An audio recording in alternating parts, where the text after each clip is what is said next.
Hello दोस्तों, आपको अपने चैनल एमए ज्ञान स्टडी में स्वागत है।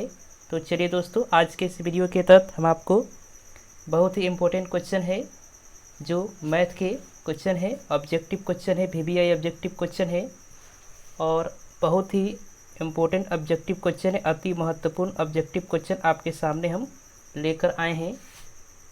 तो चलिए भी दोस्तों, वीडियो को हम स्टार्ट करते हैं।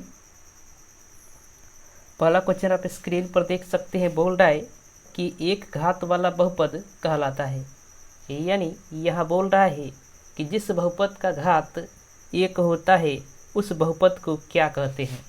मतलब आप देख सकते हैं, अगर मान लीजिए बोला जाए कि बहुपद का घात क्या होता है, तो मान लीजिए कोई बहुपद हमने लिख दिया एक्स स्क्वायर प्लस 2 लिख दिया, तो पूछा मैंने कि इस बहुपद का घात क्या है। यह आपसे लिख दे रहे हैं एक्स स्क्वायर आप प्लस 2 लिखें, तो बहुपद का घात अगर पूछे तो यह जो है एक्स का जो पावर है यही बहुपद का घात हो जाएगा। यदि एक्स का अधिकतम पावर यानी जो होता है चर होता है, चर का अधिकतम जो पावर होता है वही बहुपद का घात होता है। तो यहाँ पूछ रहा है कि एक बहुपद है और उसका घात एक है, उस बहुपद को आप क्या कहेंगे। तो हम कह सकते हैं एक घातीय बहुपद, और एक घातीय बहुपद को हम रैखिक बहुपद भी कहते हैं। तो इसका राइट आंसर हो जाएगा रैखिक बहुपद। तो रैखिक बहुपद से आप समझेंगे कि जिस बहुपद का घात एक होता है उस बहुपद को रैखिक बहुपद कहा जाता है। आप समझते होंगे। चलिए अगले क्वेश्चन की तरफ चलते हैं। कह रहा है कि त्रिघात बहुपद का व्यापक रूप है। व्यापक रूप कहने का मतलब है कि स्टैंडर्ड फॉर्म जो होता है वही जो होता है व्यापक रूप होता है।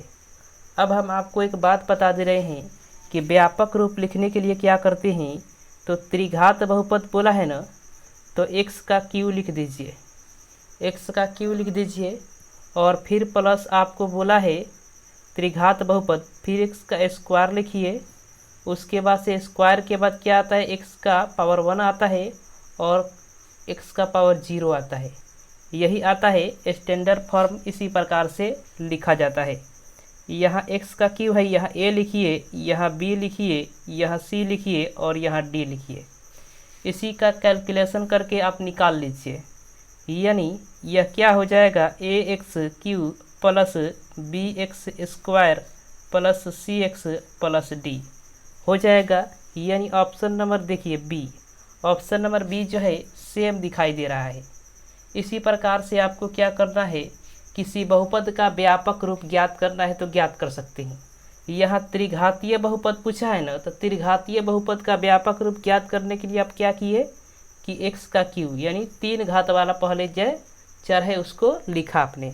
उसके बाद से 2 घात वाले चर को लिखिए, एक्स स्क्वायर लिखिए, उसके बाद से x के पावर 1 लिखिए, उसके बाद से x के पावर 0 लिखिए और इसमें a b c और d लगा दीजिए। यही बहुपद का क्या होगा, व्यापक रूप हो जाएगा, त्रिघात बहुपद। अगर आपसे हमने पूछा क्वेश्चन कि अगर द्विघात बहुपद का बताना है व्यापक रूप, तो क्या होगा, द्विघात बहुपद। द्विघात बहुपद का जो व्यापक रूप हो जाएगा, हम लिख देंगे एक्स स्क्वायर, इसके बाद से हम लिख देंगे प्लस लिखकर एक्स का पावर 1 और फिर एक्स के पावर 0। तो यहाँ क्या लगाएंगे a b c। इसी प्रकार से A X square plus B X plus C हो जाएगा। यानी x के पावर जो 0 होता है 1 होता है। आप ध्यान रखेंगे कि x के पावर 0 यानी किसी भी संख्या का पावर 0 है वह 1 होता है उसका मान। इतना बात आप जानते होंगे, नहीं भी जानते हैं तो सीख लीजिए।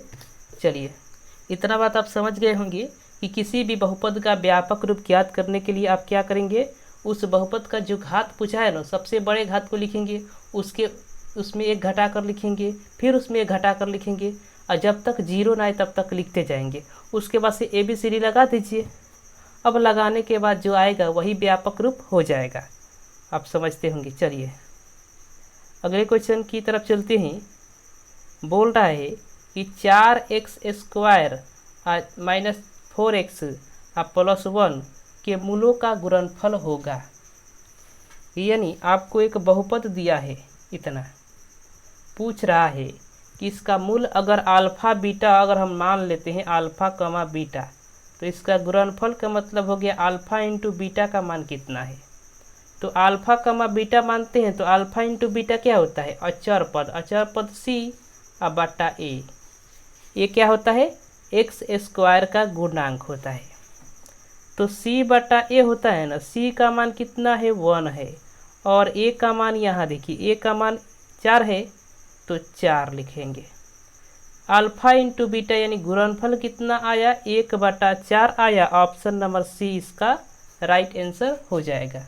आप देख सकते हैं अगर कोई भी बहुपद है और द्विघात बहुपद है, अगर उसका गुणनफल पूछे तो अब क्या करेंगे, अल्फ़ा इंटू बीटा बराबर क्या होता है, सी बटा ए होता है। इतना बात आप ध्यान रखेंगे। चलिए अगले क्वेश्चन की तरफ चलते हैं। अगला जो क्वेश्चन बोल रहा है, एक फिर द्विघात बहुपद दे दिया गया है। अब आपसे गुणनफल नहीं पूछा गया है, अल्फ़ा प्लस बीटा का मान पूछा गया है। क्वेश्चन कह रहा है यदि बहुपद x square minus 3x plus 5 के शून्यक अल्फ़ा कमा बीटा हो तो अल्फ़ा प्लस बीटा का मान क्या होगा। यहाँ अल्फ़ा प्लस बीटा का मान पूछा है, तो यहाँ अल्फ़ा प्लस बीटा के लिए भी सूत्र जान लीजिए, होता है माइनस बी बटा ए।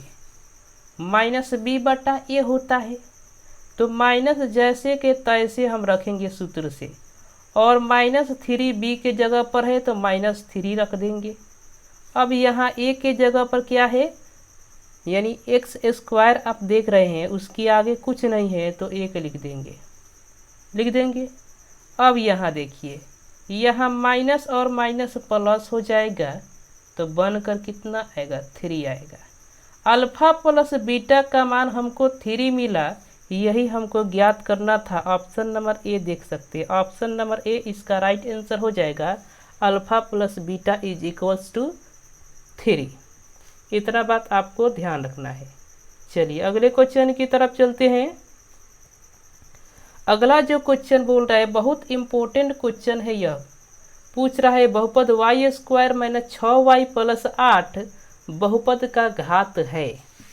तो किसी भी बहुपद का घात अगर आपसे पूछे तो चर जो होता है, चर के अधिकतम घात यानी पावर को बहुपद का घात कहते हैं। मान लीजिए आपसे पूछ दिया जाए x³ plus y square plus 3xy plus z square. अगर इससे पूछे कि बहुपद का घात क्या है तो चर ढूंढेंगे। चर है, x है, y है, z है, चर है ना।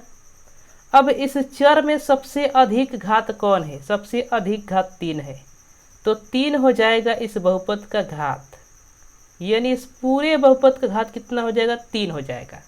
इतना बात आप समझ गए। अब यहाँ देखिए क्वेश्चन में क्या पूछा है। क्वेश्चन में पूछा है कि Y square minus 6y plus 8 बहुपद का घात कितना है। तो इसमें चर क्या है, y है, और y का अधिकतम घात कितना है, 2 है। यही 2 जो होगा बहुपद का घात हो जाएगा। Option number C, option number C इसका राइट आंसर हो जाएगा। यानी किसी भी बहुपद में चर का जो अधिकतम घात होता है वही जो घात क्या होता है, बहुपद का घात कहलाता है। चलिए इतना बात आप जान गए। इतना बात जानने के बाद अगला क्वेश्चन देखिए, बोल रहा है यदि बहुपद x square plus ax minus b के शून्यक एक दूसरे के व्युत्क्रम हो तो b का मान होगा। तो यहाँ कह रहा है कि शून्यक जो है एक बहुपद दिया है, इसके शून्यक एक दूसरे के व्युत्क्रम है तो b का मान क्या होगा। बहुत ही आसान क्वेश्चन है। यहाँ देखिए क्या है, मान लीजिए शून्यक अल्फा है और दूसरा शून्यक क्या है, बीटा है। कहा क्या है, एक दूसरे के व्युत्क्रम है। क्या व्युत्क्रम है, शून्यक व्युत्क्रम है। तो एक शून्यक अल्फा है, दूसरा शून्यक बीटा है। तो एक शून्यक अल्फा है तो बीटा का मान क्या हो जाएगा, 1/अल्फा हो जाएगा। हो जाएगा ना। कैसे हो जाएगा, क्योंकि शून्यक एक दूसरे के क्या है, व्युत्क्रम है। तो व्युत्क्रम है तो क्या हुआ, एक अल्फा है तो दूसरा बीटा बराबर 1/अल्फा हो जाएगा। इतना बात आप समझ गए। अब यहाँ देखिए शून्यकों का गुणनफल अल्फा इंटू बीटा होता है C/A। अभी हमने आपको कुछ देर पहले बताया होता है। अब क्या कीजिए, अल्फा का मान तो अल्फा है, बीटा का मान 1/अल्फा है, यानी यहाँ देखिए बीटा का मान, और C का मान जो है -B है और A का मान 1 है, तो अल्फा से अल्फा कैंसिल और B -B बराबर 1, तो B बराबर कितना -1। -1 किस ऑप्शन में है, ऑप्शन नंबर बी में है। ऑप्शन नंबर बी इसका राइट आंसर हो जाएगा -1। आप समझ गए। इस क्वेश्चन को कैसे बनाएंगे, हमने कहा कि अगर एक शून्यक अल्फा है तो दूसरा शून्यक बीटा होगा। अगर अल्फा एक शून्यक ले ले तो बीटा बराबर हम क्या लेंगे, 1/अल्फा लेंगे। क्यों लेंगे, क्योंकि शून्यक एक दूसरे के व्युत्क्रम है, बोल दिया है। यही है शून्यकों का गुणनफल अल्फा इंटू बीटा बराबर होता है C/A। अल्फा इंटू बीटा बराबर जब C/A होता है तो अल्फा की जगह पर तो अल्फा रखेंगे, बीटा के जगह पर 1/अल्फा रखेंगे, और इसी प्रकार की C के जगह पर -B है और A के जगह पर है 1, तो इसी प्रकार से जब B का मान ज्ञात करेंगे -1 आएगा। यहीं से ऑप्शन नंबर बी इसका राइट आंसर हो जाएगा -1। तो चलिए दोस्तों, मुझे उम्मीद है कि सभी क्वेश्चन आपको अच्छे से समझ में आया होगा। समझ में नहीं आया है वीडियो को फिर से देखिए और सभी क्वेश्चन को अपने आप से बनाने की कोशिश कीजिए, इस तरह आपको और ज़्यादा समझ में आएगा। तो चलिए दोस्तों, अगले वीडियो के साथ आपको मिलते हैं अगले क्वेश्चन के साथ। तब तक के लिए धन्यवाद।